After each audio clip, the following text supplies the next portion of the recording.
And this has to be done on a war footing, क्योंकि आपको exactly पता ही नहीं है कि इंडियन है कौन और कौन बर्मीज है, कौन बांग्लादेशी है। और ये जो प्रॉब्लम है दोस्तों, ये मणिपुर एक लैब टेस्ट है, ये एक टेस्टिंग हो रही है भारत की।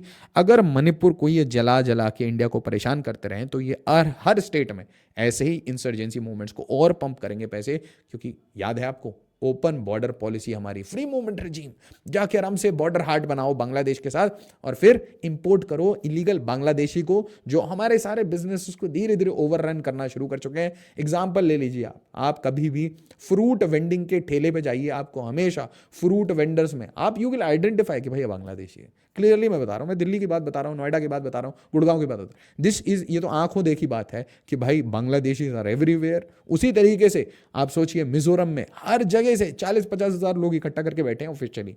उसी तरीके से मणिपुर के हिल्स में बर्मी जाके बैठे। तो इंडिया किस डायरेक्शन में जा रहा है? हम फ्री